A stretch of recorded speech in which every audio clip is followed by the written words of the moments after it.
Okay. Namaskar, everyone. My name is Nitika Raina. This is our 10th episode of Kath-e-Baath, and our guest here today is Dr. Priya Bhat-Patel. She has just won the position of district of city councilwoman in Carlsbad, District 3, in California, I believe. Yeah. Okay, great. So thank you so much for letting us interview you today and letting us pick your brain about civic engagement and the importance of getting the younger generations involved in the political atmosphere. So let's just get started. Sounds good. Okay. So first question is, what or who first inspired you to run for city council? Sure. So I decided to run for office a couple years ago. I wasn't really happy with the current state of political affairs, and so I Mhm. decided that I needed to get involved. So, I had been actively voting since I was of voting age, and realized that I needed to make sure that I wasn't taking things for granted. So, wanted to make sure that the perspective of somebody that had a diverse background and Mhm. diverse expertise would be at the table. So, decided that I was going to most likely go on this journey of grassroots advocacy and trying to really understand what it looked like to be involved in the political process. So I ended up quitting my job and got involved with the Women's March in Mhm. San Diego, and was part of that process. And during that process, realized that our area had an opening for city council, so decided to end up going and throwing my hat in the race. So usually, especially with Mhm. women are asked at least 7 times before they actually decide to run for office, and that's something that's Wow. statistically been done. But decided to do it because of the support of my family and friends, and had not been asked and just decided to run. And that was something that's a bit different and unique in my case. And I'm hoping that I can inspire more individuals and more women, especially, to get involved and run without having to wait their turn. So, That's amazing. Wow. That's so inspiring off the bat. So, why do you think it's important for the younger generations to be interested in politics or even to get involved in politics? You mentioned already that you wanted to put your voice out there because a lot of people, we aren't often represented on sure. in political leadership in the political arena. But why do you think the younger generations should be interested in it? Definitely. So I think it's essential for the younger generation to be involved because we have a different perspective. We are Mhm. also the future. Mhm. So realizing that obviously we are creating that narrative and we are the people that will be changing that narrative. I mean, there's already establishments that are in place and societal constructs that are in place that need to be broken down. And in order for that to happen, it needs to be people that have new and fresh perspective. And that's usually the younger generation. Mhm. Of course, people that have experience can provide that lens as well if they're willing to be amenable to that process. But I think that we, as the younger generation, need to be able to push and tell people, hey, this is how it needs to be done. This is what we're foreseeing. And for us to be able to maintain that future and to actually create a space for future generations after us, I think Mhm. we need to step up. So obviously, it's hard when you're young to Mhm. foresee yourself in that position, Yeah. especially because society doesn't think that young people may have that lens or perspective. However, Exactly. I think that I'm a millennial. Mhm. Generation Z to me has been very inspiring because I've Mhm. seen them do a lot of things across the country in terms of actually getting very civically engaged. And I think that Mhm. they're actually a lot more energized and engaged than our generation was. So Yeah. I'm seeing and I'm really excited to see that they're doing that and that they're providing that avenue for younger individuals to get involved in the political process. And I'm hoping that that'll almost get us to the point where we'll see more young people involved in the political process. Yes, So, that's amazing. So you mentioned how Gen Z, you're being inspired by the Gen Z, yeah. and I was just wondering, like, why do you think it's important for people who aren't even of voting age to be already engaged in local or federal levels? Sure. Yeah, I mean, I think it's essential because you start to realize how decisions are made, and you start to realize how it's actually going to affect almost your everyday life. So a lot of people don't realize that, your local officials are basically how your everyday life works. So your Yeah. water, your streets, your whatever, that's actually your city council members. So a lot of people take that for granted, and we're only focusing on maybe federal and state level issues, but actually the local people that are elected are really people that matter as well, and it's really essential to start to pay attention to that. And I can say that, I got involved in that process a lot later and didn't realize that that was something that I should be paying attention to. And I think that it is necessary for people that are younger to really get to know their elected officials so that they know where they can go to find questions, answer questions that may be related to their everyday living, or it could even be something at a higher level where it's like healthcare related or immigration related or some other higher level topic. But anything related to everyday life, I would say you would go to your local elected official. Wow. So yeah. A lot depends on a local official. So It does. yeah, It does. that's It's crazy. actually pretty crazy. Yeah, So yeah. So actually, you mentioned already how a lot of people tend to forget about the local elections and really just sure. focus on the federal elections. I know, especially in our community, South Asian community, a lot of our parents, maybe you might have seen this with your own family, but at least my parents and people in the upper generation, people are in our parents' generation, they didn't see so much the purpose or the importance of even voting in the first place. And now, Sure. my parents have been voting for the past couple of years in the federal election, but also Sure. try to remind them about paying attention to the local elections as well. Have you observed such not apathy, but sort of disconnect with elections among Yeah. South Asian? I have, and I think it's because they haven't necessarily seen themselves represented or Yeah. seen themselves at the table. And that's Okay. something that, as people that like ourselves and not only other individuals, we have to create that space for people to actually know that they will be represented. When you don't see yourself at the table, it's harder to be engaged. And I think that's where we can create that space. And I think that individuals like ourselves need to provide that space so that people will get more civically engaged. So this year, I could say that in Carlsbad, I was able to see a lot more South Asians really excited to be involved in the process. That's amazing. Oh, there might be. Okay, great. Can you hear me? Oh, Yeah, now I can give hear me one. Give you. me 1 second. Give me one Yeah, no second. Sorry. problem. Yeah. Oh, hey, you're Priya. I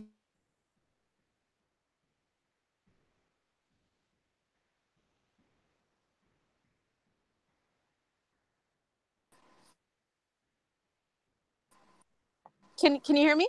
Yes, now I can hear you. Yeah. Okay. Yeah, my dog just ran outside, so we were just trying to make sure he wasn't running away Yeah, from the house. that's He saw important. all of us leaving. I know. He saw all of us leaving and decided that he needed to come with Oh us. my God, I know. that's adorable. um, so yeah, no, I think that in order for people to actually be civically engaged, they have to see someone that is able to represent their needs. And I think that that's something that, obviously as now, since we have such a diverse Congress and obviously are continuing to have more diversity show up in the political arena and other aspects, that we'll start to see more engagement, hopefully, because people will see themselves represented in those people. So, Definitely. yeah, That's great. yeah, So can you, now that you've inspired us a little bit about getting involved, can you talk a little bit about the campaign process itself? Like you mentioned how you quit your job. Did you feel that that was necessary, or did you sure. just feel like that was you want? Yeah. No, I don't think it's absolutely necessary. That was just something for myself and my journey. I think everyone's journey is going to be different in terms of how they get involved in the political process. But when you're campaigning, a lot of it has to do with, how do you start a campaign? What does it take to create a campaign? And so there's paperwork that needs to be filed. You file for office. I won't go through all of the nuts and bolts. Okay, But yeah, yeah. if somebody is interested, I can totally tell them. Mm-hmm. Depending on each state, you have different guidelines for what you have to file. Everyone, regardless of where you are, you have to create a committee for when you're running for office. You'll create that committee before you start to even think about candidacy. And then once you create that committee, then you can start to fundraise, which is a huge aspect of running for office. You have to ask for money all the time. So that's a really difficult one. Yeah. And the product is you, obviously. So Uh-huh. you're asking for money for yourself. Mm-hmm. And then clear the other aspects of it are building your team. So finding people that will mobilize the community with you. So it could be volunteering, it could be paid staff, but it's really finding out what the needs are depending on what level of government you're running for. So if you're running for a city council campaign, you may just have one or two. Other state or federal level office, you're going to have a lot more paid staff because it's a larger race. So it's just trying to think of all of the different types of people you'd have to have on your team. And then the other aspects of the campaign are, what is your message and what's your platform? So like, why are you doing it, and what's the reason why you're out there, and how do you fill that need, and how are you different than the other people that are out there? So I think those are like the key components. Obviously there are a lot more aspects to it, but those are like the high level. And then just trying to figure out actually how you are going to balance not only your personal life, but if you do have a job, how you're going to balance that as well. But to answer your first question of if you have to only solely focus on the campaign, I don't think it's essential. But that was something for me as I decided to run into. I decided to do that. So Yeah. yeah. So, how did you decide, if this is not going into too much, how did you decide to focus on, I noticed on your website, you focused on community, health, and transparency, I believe? Sure. And how did you decide to focus on those three versus all the So other issues that are affecting us? Sure. So I decided that my focus was going to be on the residents, and just Mhm. because a lot of the people in our community had felt that their voice was not being heard and represented. And Mhm. as a representative of the community, you have to be a neighbor representing a neighbor. So it has to be, your community first. So for me, community was definitely going to be the first of my pillars. And Mhm. then as a public health professional, I wanted to have an aspect of health in there. And that was why the second pillar was health. And that Mhm. was something that, regardless of what it is, I think all issues actually tie into health. So if Mhm. you think about it, it could be environmental, physical, mental, social, emotional. Yeah. It could be anything. And so any of the things, I mean, traffic can literally cause not only physical issues, but it can also cause environmental issues. It can also cause, social issues where people are getting upset and, Mhm. stressed out. So Yeah. I think it's just trying to think of it from that other perspective. And then also, um, thinking about things in a proactive fashion rather than a reactive fashion. So as a Mhm. public health professional, I've had to think of things more in a lens of preventing problems from happening rather than reacting to them. Mhm. So really looking at issues from that perspective and trying to figure out, okay, how can we stop issues from happening rather than mitigating them once they've already occurred. And then Mhm. the last piece, the transparency piece, I think regardless of what level of government we're at, a lot of people are losing trust in their government. Yeah. So trying to make sure that we are being held accountable for decisions we're making and that people are part of that process. So those were the reasons why I picked those as my top kind of pillars. And then everything else fell under that. As I started to talk to people, I realized that everything that I was talking to people about did fall under each of those pillars that we had created as our platform for the campaign. So yeah. So I hope that answered that question. Yeah, definitely. And so what, tying into that question, what do you hope to achieve or accomplish as a city council member, like once you've finally taken a hold of everything, and what do you hope to actually accomplish? Sure. So I think that really, again, like I mentioned, my Mhm. focus is on the community. Mhm. So really, as issues come up within the community, making sure that I'm addressing them from the lens of whatever our community needs. So I think number one is making sure that we are putting our residents first. So I'm hoping that we can get back to that residents first perspective, and really in the next 4 years making sure that people start to feel that they are at the heart of all of our decisions. So I'm hoping to achieve that they can start to trust us, that they can start to feel that we are actually making decisions for them rather than against them. And then also making sure that any of the issues that we have, I mean, this, most people won't realize this because they don't live in Carlsbad, the people that will watch this. So I won't talk about any specific issues, but I think that just from the perspective of what types of things I really want to achieve is just making sure that we have connectivity, cohesiveness within the community, and that they can actually realize who their local elected officials are, because there's a lot of people that don't know who their city council members are. All across the country. It's not just in Carlsbad, it's everywhere. So it's just trying to get out there and making myself as available as possible so that people know that they can come to their city council member for any issues that they may have, and that it's something that is an available resource, because that's what we're there for. So That's great. So so you mentioned earlier about how as South Asians, a lot of us don't see ourselves represented. sure. And especially as South Asian women, um, you know, as women are entering the political sphere and trying to break through, there's a lot of talk about everything but her actual, politics and her actual beliefs and what she wants to actually do. Sure. Did you face any such hateful comments, and how were you able to overcome such comments? Because I know Sure.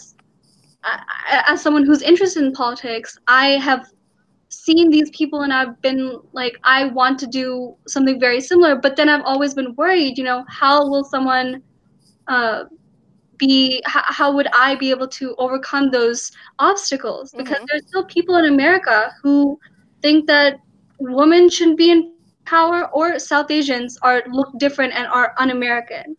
So Sure. how have you overcome those comments if you've received them? I definitely have received those Mhm. types of comments, and it is difficult being a woman of color, and Mhm. being a young person Yeah, definitely is difficult. Even though obviously, like you said, we're both American and we mhm, both grew up here. yeah, People don't realize that when they look at you, they think you're, from somewhere else, and not that mhm, that's a bad thing, because mhm, I feel that immigrants obviously should be welcome here. Our parents came here yeah, as immigrants, and mhm, that's the reason why we're here. And mhm, that's what makes America so amazing, is that we're a yeah, melting pot of different cultures. But I think the reason why that has happened, and I think that's something that, again, unfortunately it's become this societal construct that only this one particular type of person is meant to be in a power position, right? mhm, And I think that I'm really glad to see that slowly that's breaking down, that women are starting to be really more supportive of one another, and that mhm, that societal construct of only one woman can be at the top is getting mhm, broken down, and that we're trying to support one another rather than breaking one another down. So I think that's one big thing, is making sure that we're supporting one another during this process. mhm, And then the other piece of it is as a South Asian, yes, I've definitely, towards the end of my campaign, I was receiving comments like, oh, she's a terrorist, how wow, is she going to actually govern our city? I had been told that throughout my life, and I uh-huh, mean, after 9/11, I was told I'm a terrorist. So it's something wow, that I'm unfortunately used to.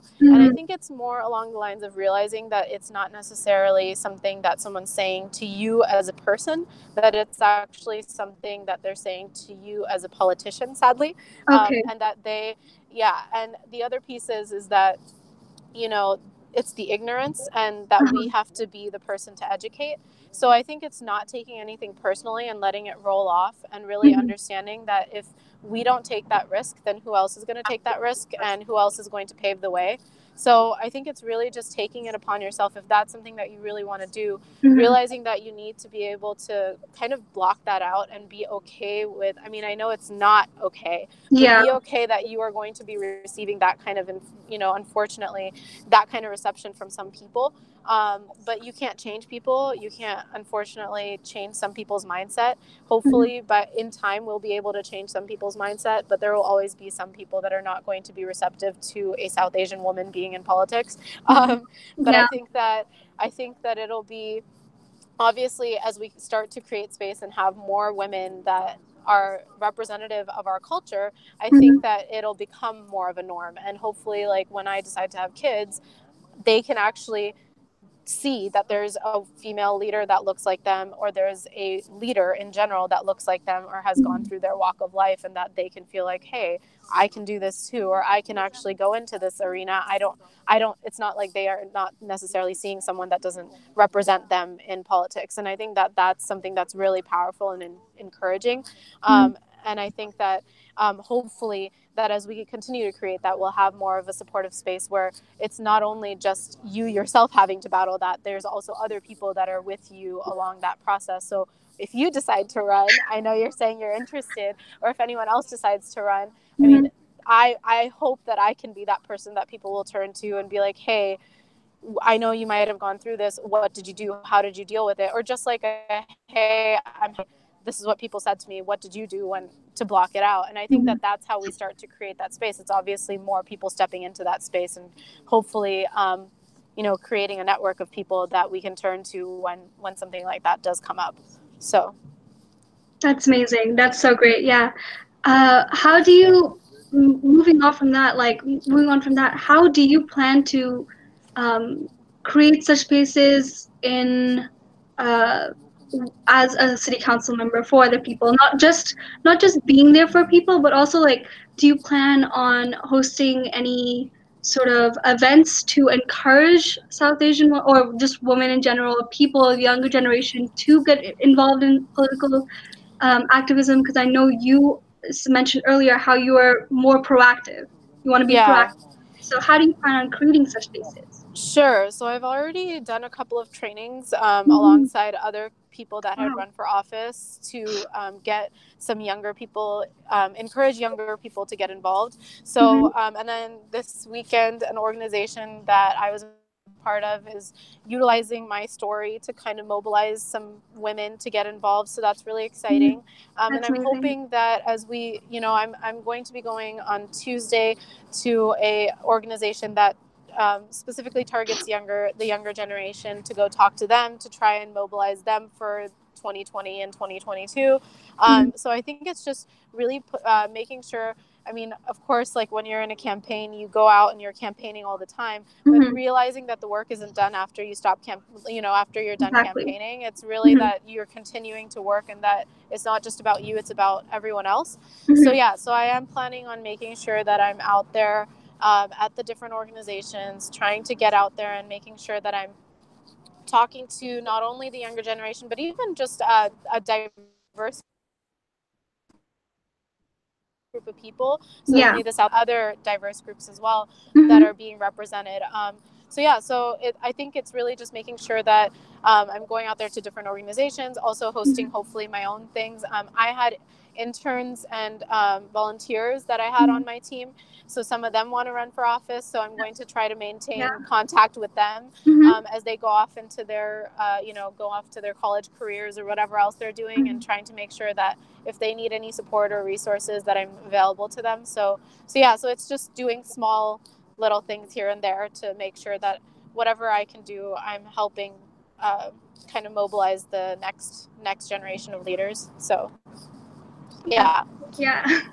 So, and one concept that I also want to discuss with you is, just the potential stigma that is around politicians Sure. in the South Asian community, and that may be more in South Asia itself, but I feel like that sort of bleeds into the younger generations or our parents' views of their kids wanting to grow up to become politicians. So I was wondering if you faced any of that from your family and how you were able to either convince them that this was going to be helpful for everyone or Sure. Yeah, I mean, actually, my family is very different. My Mhm. parents were extremely supportive from the get go when I told them I was going to be running, and my in laws were very supportive as well, which was really exciting. I think that I understand that perspective in the Mhm. sense that I've definitely seen other people say, like, why are you running? You know, Yeah, within the community or within the society, saying, why are you doing this? yeah. Why would you want to even try to do this? And I think it's really just because, like you said, there's this whole reputation that's been built around politicians and just Mhm. having that that bad rap almost. And Mhm. unfortunately, it's because a lot of people start to break down and they're not necessarily themselves in the political arena.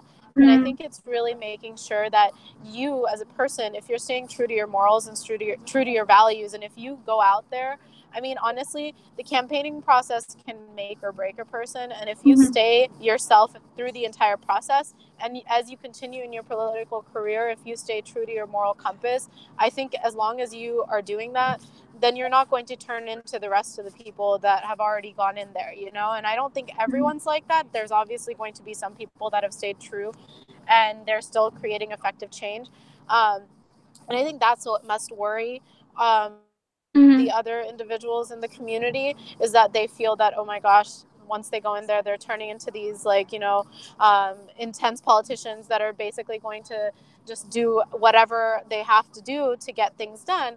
But that's Mhm. absolutely not the case. I think it's really just making sure that if you are, I mean, my parents instilled in me the values that I need to make Mhm. sure that I'm making the right decisions and the best Definitely. decisions moving forward. And as long as I can maintain that integrity, I think I'll be completely fine. I mean, I've lost people along the way because I know I was making the right decision, Mhm. and I'm okay with that. I was Yeah. okay with that. And as long as people are okay with that, and as long as they push forward with that mentality, then you're fine. I think it's just, again, I know I keep saying societal construct, but it's that societal construct of being included or being valued in that inclusionary space. And I don't, Mhm. as long as you don't think about it from that perspective, and you think about, hey, as long as I'm taking the moral high ground, then Mhm. you'll be fine.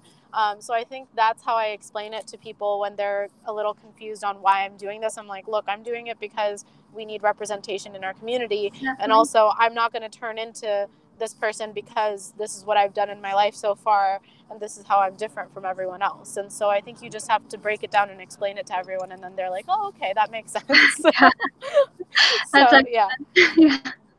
So you mentioned about how it's important to maintain that moral high ground, but also and not forget your values. But what other, if there's another characteristic that that you believe every political leader should possess, what do you think that would be?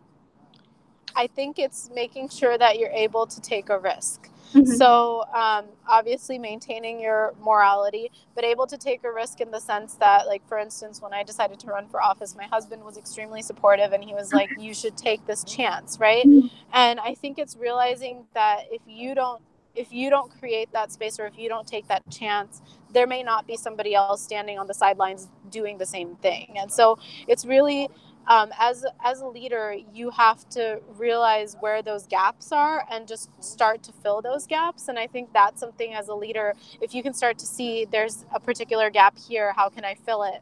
That's something Mhm. that is absolutely necessary, and I think is going to be instrumental as we continue to move forward and change our narrative here in the United States, that we have people that can see that way, versus just how do we maintain the status quo. It's like, how do we actually start to fill the gaps, and how do we actually map for the future. So I think that that's something that, I would say would be an essential leadership quality, is being able to see where those gaps are, and then also trying to make sure that you're actually planning for the future. Mhm. That's Yeah. great advice. Um, so in the idea of like in the concept of wanting to progress the community and progress our nation, what do you think maybe outside of outside of the political field, what do you think that the younger generation can do to help progress our nation? So are you saying, like, Like outside of the? outside of becoming a councilwoman or outside of becoming on the board of um, uh, Sure. leader- process, So organization. you're saying in general, anywhere, like Yeah, regardless in of what general. profession it is, how they can Mhm. break barriers in each of Yeah. those. Hmm. So I think it's just making sure that you stay open-minded. I think that when Hmm. we are all, regardless of what walk of life we're in, regardless of what background we come from, everyone comes with their own preconceived notions, or you're grown up in a specific way, and you are only exposed to specific things. And I think it's realizing that those specific things are only the things that you've been exposed to during your life. So just Hmm. being really open-minded and realizing that there's more out there, and realizing that you may be exposed to something that you may start to enjoy. So for myself, for Hmm. instance, it was public health.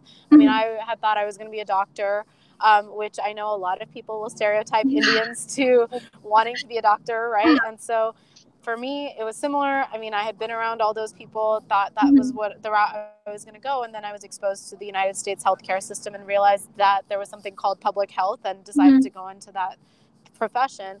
And most people didn't know what that was when I was deciding to go into that. So I think it's realizing that there's more to it than just what meets the eye, and really trying to push the envelope and understanding that we have a lot of different fields in the world that we can get involved in. And we may not see South Asians or Indians or Kashmiris in that particular space, but we may create that space. And so it may, just like you said, it doesn't have to be in the political arena, but you could create that same ripple effect in whatever Hmm. industry you're going into. Definitely. If you don't see yourself in that industry, I mean, if you start to see yourself drawn to that industry, you can start to go into it and actually create that space. And I think just because somebody in your family or in your extended friend circle hasn't necessarily done that, doesn't mean that you Hmm. can't do it. So I think that's just trying to be open-minded about that, and breaking down that kind of barrier is what's needed. So Great. And yeah. as you just mentioned public health, how that Hmm. was what interested you, and how you also in the community as a councilwoman, you also want to maintain and like promote public health um, Hmm. of your community. I just wanted to ask a different question on that. What about mental health, and how do you plan on breaking barriers in uh, breaking the mental health stigma in not only Sure. the community but also in the public, like society? Definitely. Yeah. So mental health is a huge, huge. There's a lot going on around that Yeah. huge topic. Um, Sadly, locally, we had a closure of our behavioral health center Oh. near Carlsbad, which is really unfortunate and Mhm. frustrating, especially as someone who's in the health profession, to see Mhm. that we're taking that away from our residents and from Yeah. people that use public services is really frustrating. Um, as a council person, and also just as a resident, how I would want to break down that barrier is really trying to create more educational opportunities for That's people, so that mhm. we can make sure that that stigma is being broken down. Because everyone needs to realize, regardless of who they are, they've come across mental health. It could Mhm. be a friend, it could be a family member, it could be an acquaintance. Somebody might have been going through some sort of mental health related issue, and that we need to be open minded to that as well. And I think it's not only adding that to our educational system, making sure that our law enforcement is trained on that, making sure that our politicians are pushing forward opportunities where we have care and funding for those types of things, Mhm. and also making sure that any issues that are intersecting with that we're thinking about them from that lens, that making sure not only healthcare but also any other, for instance, law enforcement issues, other environmental issues, all these different issues that actually intersect with mental health, that we're thinking about mental health in all of those fashions. So Mhm. I think that the biggest thing is really education, and making Definitely. sure that we're educating people about those particular things, especially the adolescent population, because Mhm. there's such a huge risk right now in the adolescent population that we're seeing, and an incidence of, unfortunately, suicide in that Yeah. population. So I think that we need to really have curricula that's focusing on how you can see those at risk population. So Mhm. That's great. yeah. Yeah. Um, and just I think we're heading towards the end of the end of the interview, but do you have any couple of tips for people who may want to run in the future, in the near future? Sure. So I think I think the number one thing is trying to figure out which office you want to run for. So that's the number one. A lot of people want to run, but they don't necessarily know what they should run for. There's actually a lot of different elected offices. So you could have a water board that's an elected office, a school board that's an elected office, city council, and then it works its way up all the way to state, federal. So trying to figure out where your expertise may fit, where your resources, so it's going to be monetary, it's going to be your personal time, it's going to be your network. So trying to figure out how that's going to fit in to where you want to run for office. So trying to figure out where you can actually make the biggest difference. And usually I would say that that's locally you're going to make a huge difference. Is like Mm-hmm. if you get involved locally, especially if you've been living there a long time, you'll really be able to provide a really good perspective. But if Mm-hmm. you feel like, hey, I want to take that leap and go for federal office, trying to start to figure out, okay, how do I make those connections? Who do I need to talk to? How much am I going to need to fundraise? And at that point, it's millions of dollars. So making sure Yeah. you can fundraise millions of dollars. But I Mm-hmm. think it's really trying to knowing the nuts and bolts of a campaign. And I think Mm-hmm. it's starting early. So not Mm-hmm. necessarily deciding months before an election, hey, I'm going to throw my hat in race, but actually thinking about it a year and a half, 2 years before you decide to run for office and starting to build that ground game.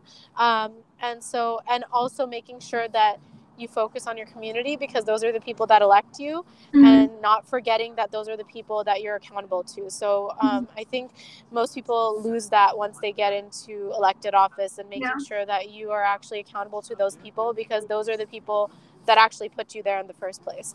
Yeah.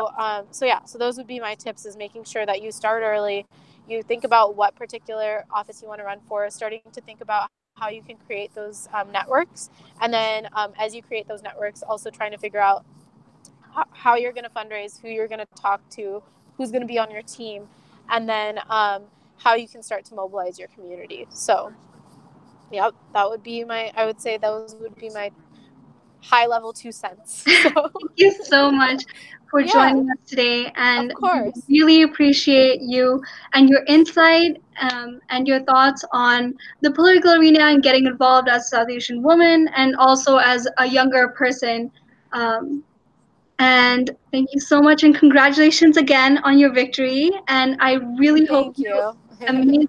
you have an amazing, successful, and just an overall great great career as a political leader in your community, and hopefully we'll see you around in the near future, maybe in federal or something else. Because it seems like you have a lot of insight and a lot of opinions that are very important and that really need to be pushed forward and voiced, and you sound like a very heart a very sorry a very passionate person, and a Thank you. I passionate person who appreciate will be that. able to speak and voice the South Asian concerns and opinions. So thank Thank you so you. much. Thank you. Of course, thank you. I appreciate it. Well, and I hope that we'll be able to get some more individuals, maybe Mhm. yourself included, running for office too. So if there's anyone that you come across Mhm. that needs any help or advice, feel free to let me know, Definitely. and they can email me, and I'd love to, set up some time to chat with them. So, Thank you so much. Have a good yeah. rest of the All right. day. Thanks again. You too. Bye. Take care. Bye.